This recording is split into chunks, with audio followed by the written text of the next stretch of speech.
Thank you very much. It's a great honor to be with you, and happy Easter. We had a great Easter. This is one of our better Easters, I think, in a lot of different ways. I can say militarily, it's been one of the best. So, good afternoon. We have quite a bit to discuss. We'll go into pretty good detail. And we have the people that are most involved. We'll give you exactitude. And we're here today to celebrate the success of one of the largest, most complex, most harrowing combat searches. I guess you would call it a search and rescue mission ever attempted by the military.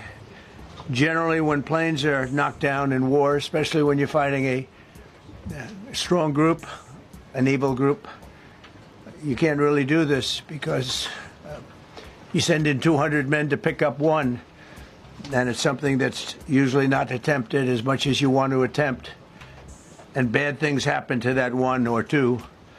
And in this case, we did two, and it might not have been attempted before. But we did.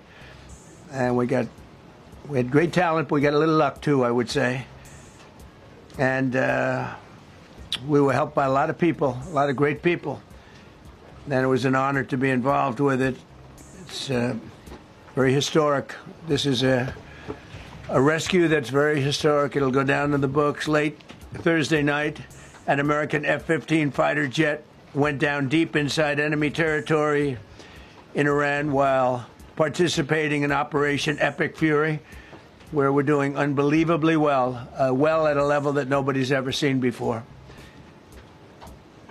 The entire country could be taken out in one night, and that night might be tomorrow night. Both members of the crew ejected from the aircraft and landed alive on Iranian soil. I immediately was asked to make a decision. I ordered the U.S. Armed Forces to do whatever was necessary to bring our brave warriors back home. A risky decision, because we could have ended up with 100 dead as opposed to one or two. It's a hard decision to make. But in the United States military, we leave no American behind. We don't do it. Within hours, our armed forces deployed 21 military aircraft into hostile airspace, many flying at very low altitude, being shot by bullets. You bring rifles into play when you're going that low, but there are also certain advantages. And in broad daylight over Iran for 7 hours, at times facing very, very heavy enemy fire. We have a helicopter that's got a lot of bullets in it. It's amazing. We just realized how good those weapons are. Our machines are. Nobody has the equipment that we have, and nobody has the military that we have. Not even close. We're the most powerful military anywhere in the world by far. The flight crews and warfighters aboard those aircraft took extraordinary risks to rescue their fellow service members. This first wave of search and rescue forces successfully located the pilot of the F-15, and he was extracted from enemy territory by an HH-60 Jolly Green II helicopter. Fabulous machine as our warriors faced gunfire at very close range. It's amazing that when you look at the machinery, what happened, that nobody was even injured. Meanwhile, the second crew member, a weapons system officer, highly respected colonel, had landed a significant distance away from the pilot. When you're going at those speeds, even if you go out 2 or 3 seconds later, it's miles and miles away because you're going fast. He was injured quite badly and stranded in an area teeming with terrorists from the Islamic Revolutionary Guard Corps rough group, as well as besieged militia and local authorities. Many, on top of everything else, they told the communities actually within inside of Iran, the people of Iran, they were given a tremendous incentive to find this pilot. Despite the peril, the officer followed his training and climbed into the treacherous mountain terrain and started climbing toward a higher altitude, something they were trained to do in order to evade capture. They want to always go as far away from the site of the shoot down You want to go as far away because they all head right to that site. You want to be as far away as you can. And he was injured, and he was an amazing, amazing thing. He scaled cliff faces, bleeding rather profusely, treated his own wounds, and contacted American forces to transmit his location. They have a very sophisticated beeper-type apparatus that is on them at all times. And when they go out on these missions, they make sure they have lots of battery space and they're in good shape. And this one worked really well, amazingly, saved his life. We immediately mobilized a massive operation to retrieve him from the mountain holdout. And he kept going higher and higher. The mountain kept getting rougher and rougher and really very, very hard to find.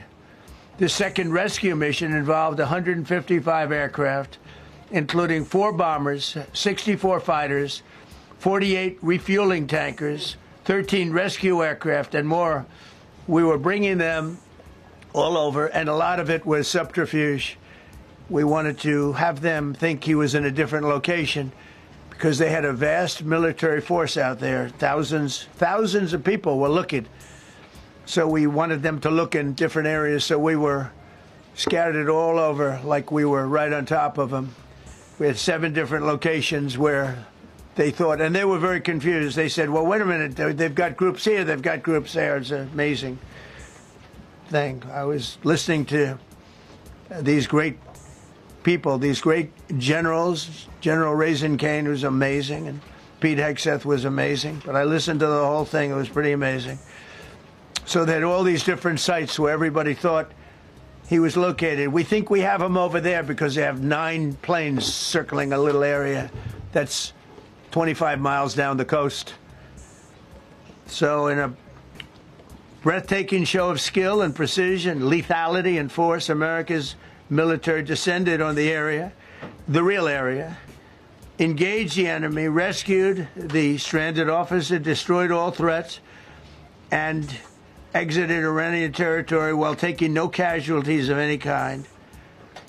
The heroic F-15 weapon system officer had evaded capture on the ground in Iran for almost 48 hours. That's a long time when you're in tough shape and when you're bleeding. It's a long time.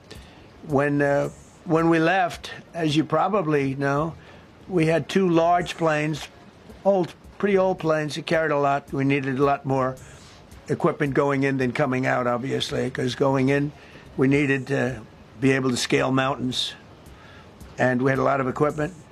But the sand was sandy, wet sand, so we thought there may be a problem taking off because of the weight of the plane, and then we also had all the men jumping back onto the planes, and they got pretty well bogged down, and we had a contingency plan, which was unbelievable, where lighter, faster aircraft came in, and they took them out. We blew up the old planes. We blew them up to smithereens because we had equipment on the planes that, frankly, we'd like to take, but I don't think it was worthwhile spending another 4 hours there taking it off. So we didn't want anybody to have, we have the best equipment anywhere in the world. We didn't want anybody examining our anti-aircraft and other equipment. So these were large planes that were old and pretty old, and we blew them up. And we had faster, lighter planes come in, and they were able to land on the sand. We needed the bigger planes because we had so much equipment that we needed. We took 3 helicopters over there, which were very strongly used and couldn't have lived without them. They did, and they performed unbelievably well. And if you'd see it, you wouldn't believe it. They came off the plane, and these guys had them. The rotors were off. They rebuilt these helicopters in less than 10 minutes. And that was one of the more amazing things. These are helicopters, small, unbelievably powerful, but small, very small, so it can get into certain areas. And they got them off the plane, and they rebuilt all 3 of them in a matter of I would say less than 10 minutes. It's pretty amazing what the genius of these people. Who would think that? You'd think it would take 5 days to build them. And in some companies, it would take 5 days, and they wouldn't do it well. But they served us well. As Commander-in-Chief, I never forget the extraordinary risk taken by the warriors that we send into battle and the genius. I mean, think of it, having a contingency of 3 planes waiting because we think the sand is so bad that we probably won't be able to take off. And the planes really got bogged. The sand was, this was not much of a runway. This was a farm, not a runway. It's a farm, but it did the trick. But to have a contingency as opposed to having to wait 2 days, can you imagine, right in the middle? This was central. This was right, you would call it central casting if you were doing a movie for location. And probably the toughest area of Iran where we'd be sitting there. So these planes came in, those pilots came in so fast and so quick and got out of there. Everybody got aboard and just got 15-minute intervals. 1 load out, 1 load out. 1 load out. It happened, and we were watching, and we said, "That's amazing." In many ways, I was almost more impressed by the contingency that we had than the fact that, you know, if we would have had a runway or decent soil. But it was an amazing thing. But we thank God for every single one of them and the talent, the genius. It's not even talent; it's genius. It's the whole ball game. Every one of them. If you look at what we did with Maduro, we went into a military compound, a massive, with thousands and thousands of soldiers, and within a matter of minutes, and he lived behind iron doors. There were steel doors, broke them down so quickly, and within almost minutes, he was in the back of these planes. It was a similar group. Incredible. We have incredibly talented people. And if the time comes, we move heaven and earth to bring them home safely. We're going to bring our people home safely. I want to thank every member of the U.S. Armed Forces involved in these historic operations. They really were historic. It's just not something that's done. And you'd understand it. Not that they don't want to do it, but when you're going into areas, when you look at these helicopters, when you look at the amount of bullets and everything else that they took, when you go into these areas, you don't come out like we came out. God was watching us, I tell you. Well, it was the Easter, we were in the Easter territory, I guess, but God was watching us. It's amazing. Because when you look at the machinery, they took damage. It tells you, first thing I said is, these are unbelievable machines, how they flew back and not even much of a problem. But these 2 extraordinary rescues, because it was 2, and as you probably know, we didn't talk about the first one for an hour, and then somebody leaked something, which we'll hopefully find that leaker. We're looking very hard to find that leaker, and talked about there's somebody missing. They basically said that we have one and there's somebody missing. Well, they didn't know there was somebody missing until this leaker gave the information. So whoever it was, we think we'll be able to find it out because we're going to go to the media company that released it, and we're going to say, national security, give it up or go to jail. And we know who, and you know who we're talking about, because some things you can't do. Because when they did that, all of a sudden, the entire country of Iran knew that there was a pilot that was somewhere on their land that was fighting for his life. And it also made it much more difficult for the pilots and for the people going in to search for him. All of a sudden, they know that there's somebody out there. They see all these planes coming in. It became a much more difficult operation because a leaker leaked that we have one, we've rescued one, but there's another one out there that we're trying to get. So actually, the country, Iran, put out a major notice, you all saw it, offering a very big award for anybody that captures the pilot. So in addition to a hostile, very talented, very good, very evil military, we had millions of people trying to get an award. So when you add that to it, but we have to find that leaker because that's a sick person. Probably didn't realize the extent of how bad it was. I can't imagine that the person did, but we're going to find out. It's national security, and the person that did the story will go to jail if he doesn't say, and that doesn't last long, and I think everybody would understand it. They put this mission at great risk. They put that man at great risk, and they put the hundreds of people that went in looking for him, because everyone now knows that we're going in. Over the past 37 days, America's armed forces have carried out more than 10,000 combat flights over Iran, unheard of, striking more than 13,000 targets. The F-15 we lost last week was the first manned aircraft downed by the enemy in this entire operation, with thousands and thousands of flights. They got lucky. It was a lucky hit. You know, eventually you get lucky. But we got lucky, too, because we got both of them back. But it's a record that is unparalleled in the history of military air operations. Nobody's ever seen anything like it. It's such an honor to be involved with it.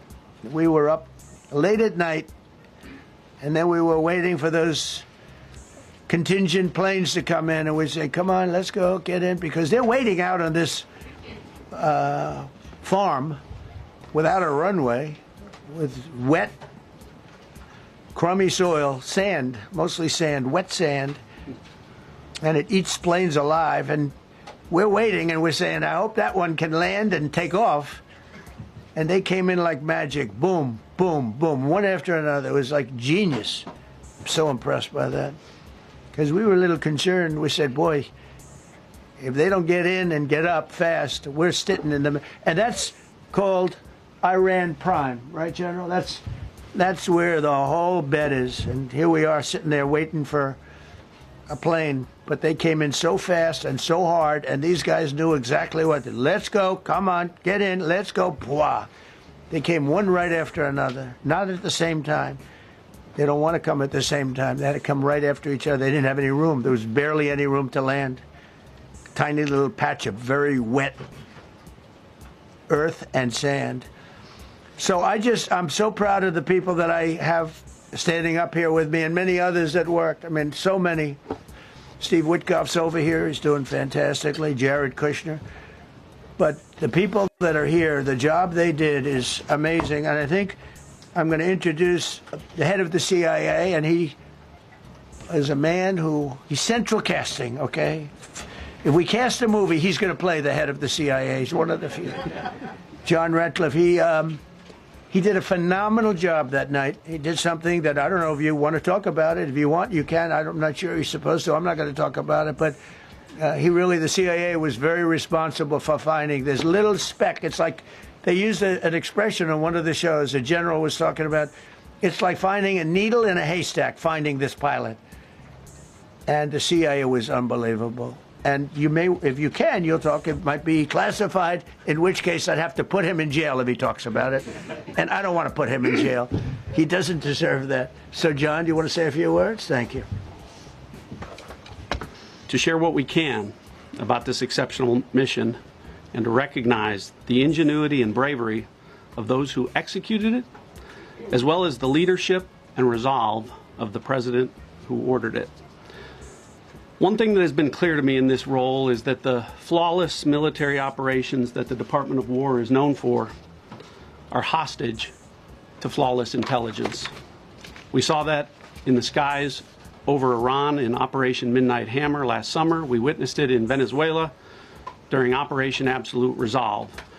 We've seen it against the cartels in the Western Hemisphere, and we're seeing it every day in Operation Epic Fury, including this mission to rescue an aviator buried deep behind enemy lines. Because it is the unique tradition of the U.S. Armed Forces that we leave no man or woman behind, this was a no-fail mission. That was the spirit in which the President put us to work, and we were determined not to let him down or our airmen down. As an agency, the CIA possesses unique capabilities that only the President can deploy. Some of these capabilities fall under covert action authorities. And because covert means exactly that, I'm not going to be able to tell you everything that you want to know. At the President's direction, we deployed both human assets and exquisite technologies that no other intelligence service in the world possesses to a daunting challenge comparable to hunting for a single grain of sand in the middle of a desert. This was also a race against the clock, as it was critical that we locate the downed aviator as quickly as possible, while at the same time keeping our enemies misdirected.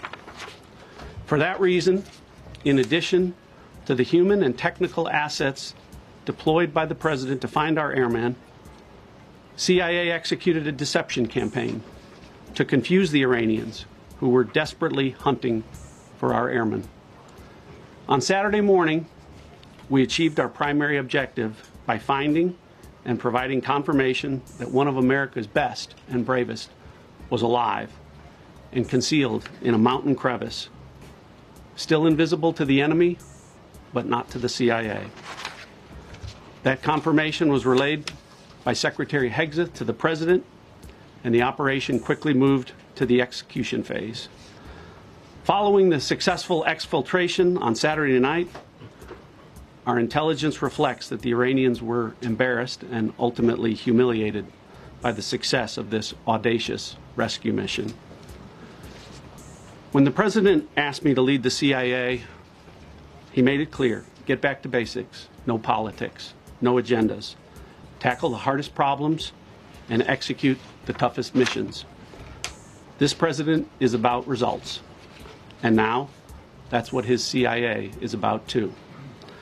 The professionals at the agency and at the Department of War deserve immense credit for their flawless execution during this daring mission. Their skill, creativity, and courage are unmatched on the battlefield wherever they step.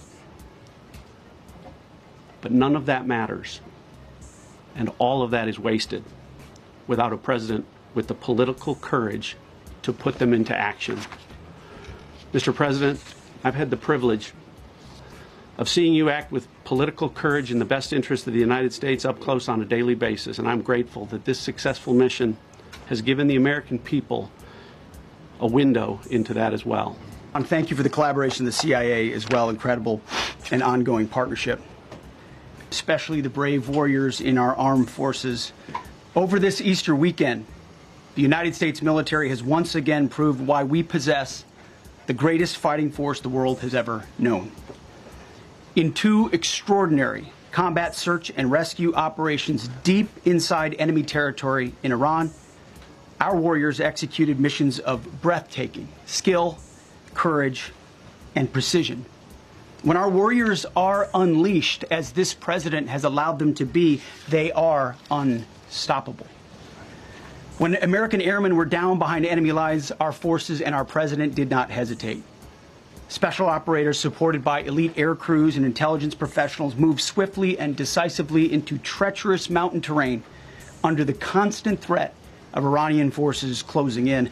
Ultimately, it was an impotent Iranian threat. And today, as the CIA director mentioned, Iran's military, and we know this, is embarrassed and humiliated, and they should be. Now, these are not routine operations. They were high-risk, high-stakes missions conducted in the heart of enemy territory. This was not just barely into Iran. This was deep into Iran, involving coordinated strikes to suppress threats, deception tactics to protect our teams, and full synchronization across air, ground, and special operations. The Iranians are still asking themselves right now, how did the Americans do this? One downed airman evaded capture for more than a day, scaling rugged ridges while hunted by the enemy. When he was finally able to activate his emergency transponder, his first message was simple, and it was powerful. He sent a message: God is good. In that moment of isolation and danger, his faith and fighting spirit shone through. You see, shot down on a Friday, Good Friday, hidden in a cave, a crevice, all of Saturday, and rescued on Sunday. Flown out of Iran as the sun was rising on Easter Sunday. A pilot reborn, all home and accounted for, a nation rejoicing. God is good.